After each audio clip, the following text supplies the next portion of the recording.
السلام عليكم ورحمة الله وبركاته. ازيكم يا حبايبي؟ عاملين ايه؟ وحشتوني. كل سنة وانتم طيبين.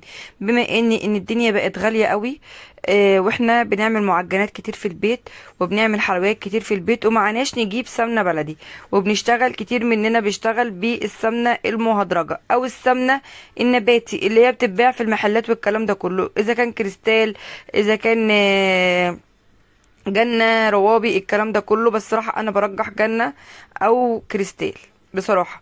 فعايزين نخليها حاجة كده عظمة واحسن، ما فيهاش ريحة التزنيخة زيها، يعني تضاهي حبة كده السمنة البلدي وما يبقاش لها ريحة في الاكل.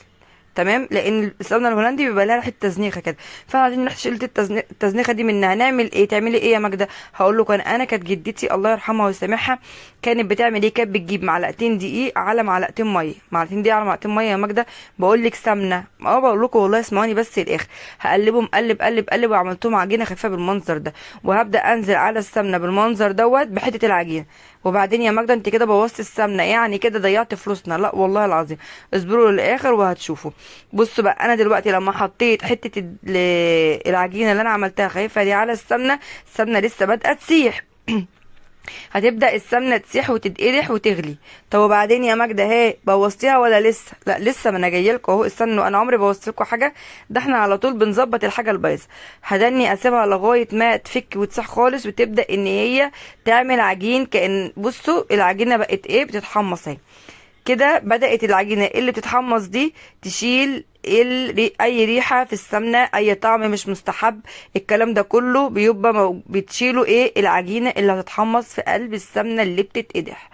اقدر اعمل منها كعك، بوتيفور، إيه اللي هي القرص الطرية، قراقيش، اي حلويات حرفيا بالسمنة الهولندي ما يكونش ليها ريحة تجزيزة او يعني بتبقى زنيخه كده مزنخه. لا، هيبقى ريحتها جميله جدا، وبجد حرفيا هتبقى صافيه وهتلمي في يعني اي حاجه فيها هتشيليها منها.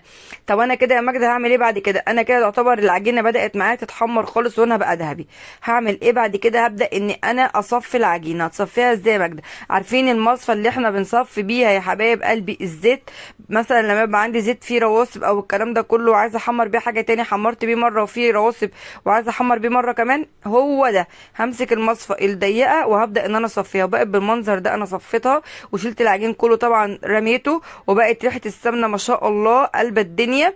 وفعلا حرفيا ما فيهاش ريحه تجزيزه، وانا عملت منها حلويات كتير قوي، استفدت منها في حلويات. بعمل منها القرص الطريه على السمنه البلدي، باخد من ده على ده. لو ما عنديش خالص والله بعملها على زيت ذره، وبجد بتديني نتيجه هايله جدا.